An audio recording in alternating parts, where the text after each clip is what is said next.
Welcome back to Next Gen Console Watch, our show discussing everything happening with the latest gaming hardware. I'm Damon Hatfield, and this week I'm joined by Max Scoville, host of IGN's PlayStation podcast, Podcast Beyond. Hello again. And Ryan McCaffrey, host of IGN's Xbox podcast, Podcast Unlocked. Howdy, my friend. But we are not talking about either PlayStation or Xbox today, at least not exclusively. Today we're focusing on Nintendo. Alleged details about the Switch 2 have been shared by two different sources. They were first revealed by Spanish outlet Vandal, and they've been corroborated by third-party Switch accessory manufacturer Mobipad. So here's what they say. They say that the Switch 2 is going to feature new Joy-Cons, larger electromagnetic suction Joy-Cons. So instead of sliding in the rails in the previous model, electromagnetic suction. Mobipad claims it will feature minor changes to the dock, but will deliver 4K resolution, while the screen will be 8 inches and support 1080p resolution. Perhaps most importantly, it is said to be backwards compatible with Switch games. So, let's assume this is all true. Nintendo announces the Switch 2 tomorrow with these exact details. Are we excited to get one? Max, let's start with you. Absolutely. At this point, Nintendo, they have a track record for getting weird. We kept talking about this in the meeting before this. They occasionally, zag when you want them to zig. And it seems like this time around they're playing it pretty safe, which is not necessarily exciting. It's not, it's nothing. It's not going to be anything wacky like the Wii or the Wii U. But maybe that's for the best. The Switch has been a phenomenal device, and it's clearly, attracted the attention of what is like the third best-selling gaming device ever. Period. It's massively popular. So I'm hoping Nintendo kind of plays it safe. Which again, it's not particularly exciting to talk about, but it bodes well for the future of the system and the the ecosystem around it. As for what we can expect from it technically.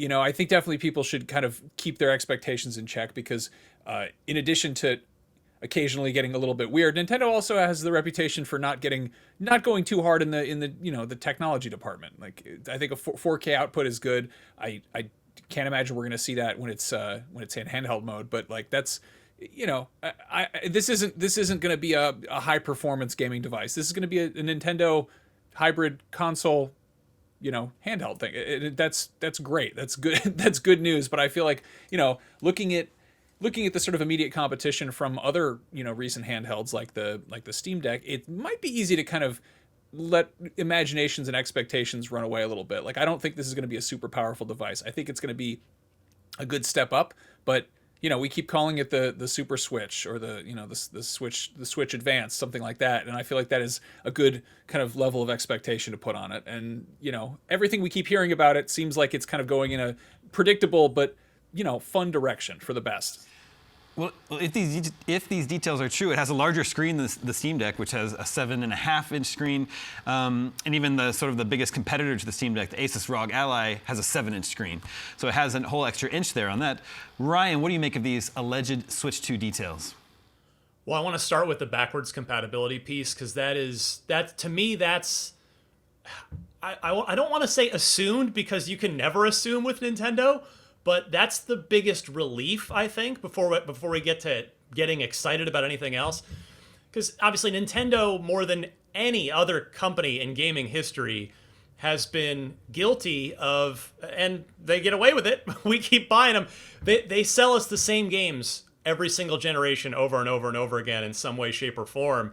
And we've, up until recently, been pretty happy to do that, but the game has changed now, and thankfully, I think Microsoft deserves a lot of credit for really pushing their compatibility efforts that have kind of caught on industry wide, and it's just not acceptable for Nintendo to not have to have backwards compatibility on whatever this new Switch is going to ultimately be called. I am on team Super Nintendo Switch for this one. That's the name I want to see. I know a lot of other people out there are with me on that, but so that's number one is backwards compatibility.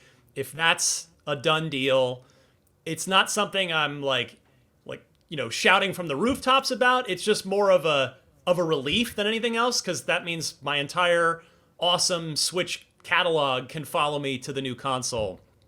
After that, you guys both kind of hit on it. It's a larger screen is great. That's a noticeable upgrade that I'll use. It'll be noticeable every single time you take it out of the dock.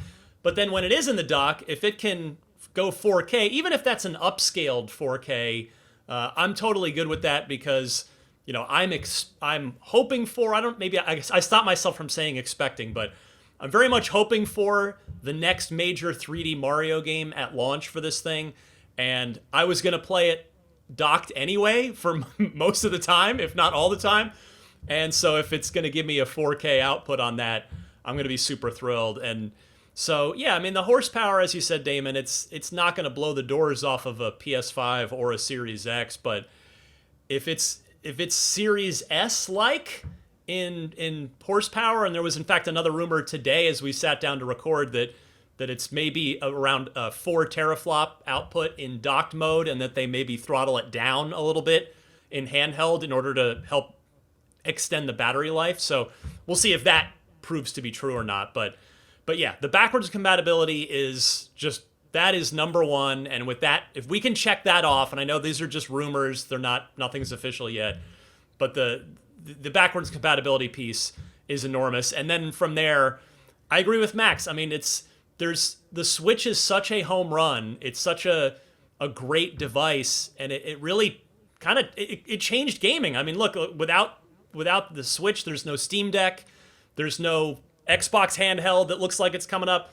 So there's no need for Nintendo to go do something completely crazy different here. Just double down on what's working, and that seems to be what they're doing, and that makes me happy. I mean, what's interesting is the Switch itself was doubling down on it. I mean, it was a gamble to make a handheld and a console in one. Definitely. For the entire, existence of Nintendo gaming devices, like there was the Game Boy and then there was the console, and like to suddenly put all of the eggs in one basket, that's you can't screw that up, and I'm very glad they didn't. Yeah, the backwards compatibility thing, I totally agree with Ryan. There have been 140 million Nintendo Switches sold.